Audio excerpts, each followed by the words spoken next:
англичаните од место гласаат, уште и велат дека не губат пари на глупости.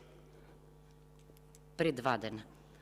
Би сакала само да подсетам на нешто. Промени во влада во последната година од мандатот се прават обично при избивање на некој голем скандал, зашто е многу ризично, и тоа е признание дека ако во последната година зборувате за реформи, не сте направиле никакви реформи во претходните 3 години. И јас ќе ви кажам еден пример таков што требаше да го направите, врзан е за заменик министерот за внатрешни, господинот Буши, кој една ноќ глумеше шеик по Босфорот.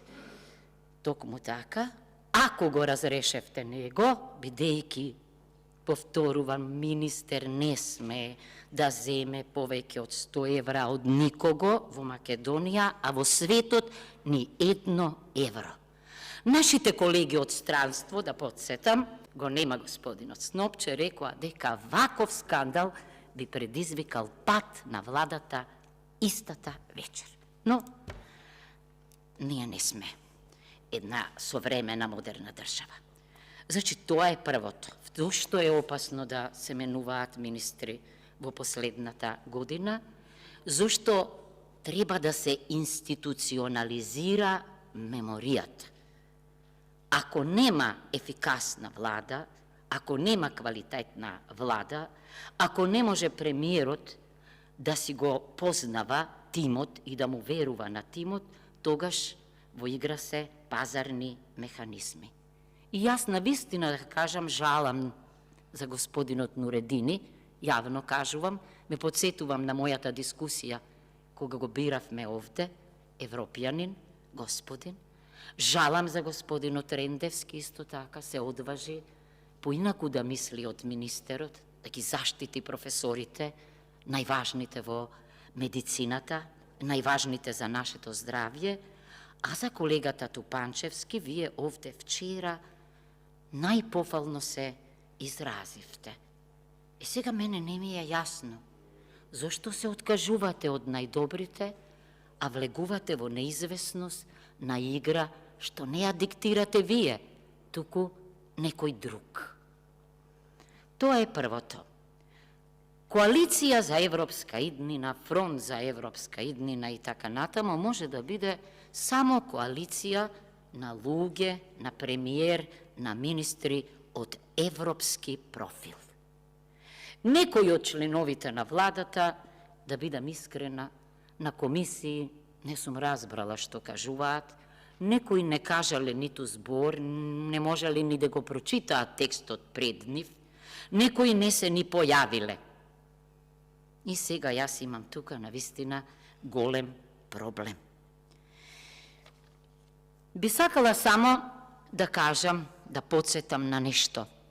На така наречените флотантни министри или шетачи, кои се најпроблематични една република, Третата Француска република, велат дека пропадна од шетачите, кои ништо не знаеа, ама менуваа по кој знае колку министерства.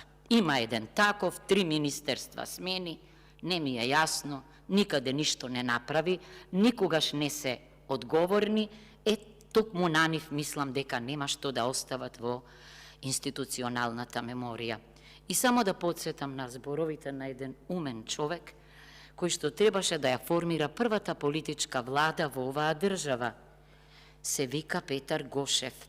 Петар Гошев го врати мандатот со образложение дека му нудат партиите лош човечки материјал и дека со нив и за нив тој не може да одговара, ниту да спроведе реформи.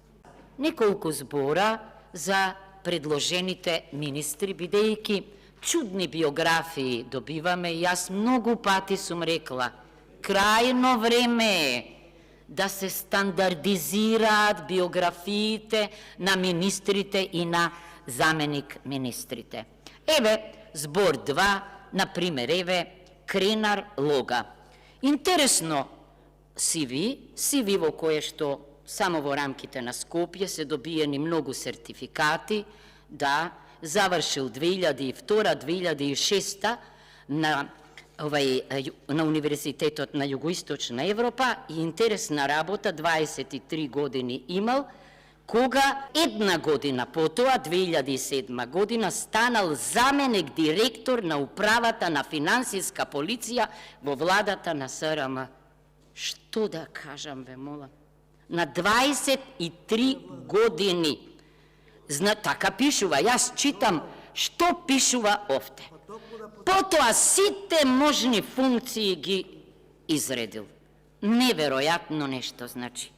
Што би рекол претходниот премиер, квантен до квантен скок. Еве, за следните министри, министерот Фатмир Беџити, не се осудувам јас да коментирам професии што не ми се блиски, меѓутоа, ќе видите тука трудови, ќе видите сертификати, ќе видите соработка, докторат и така натамо. Значи, тоа само можам за него да кажам. Се надевам дека ќе биде подобар од претходниот. Следниот кандидат е господинот Азир Алију. Не можам да не кажам дека е ова една богата биографија, CV, меѓутоа, знаете како, слушам дека е тоа советникот на господинот Груевски за, значи, па затоа една моја колешка би рекла дека бил режимски слуга, бидејќи така ја нарече партијата на која што тој и слугувал. Значи, треба да ги мериме зборовите, може би ова е единствената биографија каде што има референции, човек ќе рече овде има материјал, иако волшебник да ја повторувам, за една година ништо не може да направи.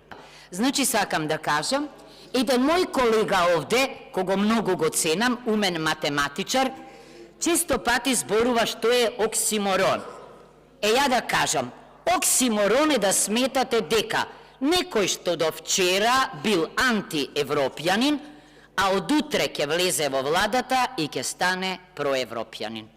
Оксиморон е да сметате дека некој што бил во алтернатива, до вчера бил во Европскиот фронт, а од денес ќе биде во антиевропскиот фронт. Најоксиморон е да тврдите дека реформа е можна за 10 месеци. Такво нешто ниту имало. Реформата е процес што тече, бара време, бара ресурси. Меѓутоа, за 10 месеци ништо не можете да направите. Мојот заклучок е дека во владата има сериозни проблеми и притисоци. Премиерот не може да си го управува тимот. Јас знам зошто господинот Филип е овде, бидејќи го знам и од седниците на комисијата, и бидејќи знам дека си го знае она што го прави, ама за мнозина што останаа, па и за овие што се овде наброени, имам голема јанза дека можат нешто да направат. Тие се само дел, субјекти на еден партиски пазар. Затоа оваа држава во сите книги во моментов е партитократска држава. Денеска и вчера, благодарение на председателот, предпоставувам и на председателката на женското лоби, прекрасен амбиент има, доаѓаат млади од сите училишта, албанци, македонци, турци, роми, и денеска еден од организаторите рече: држава со ваква младина има иднина. Јас велам, млади со ваква држава немаат иднина.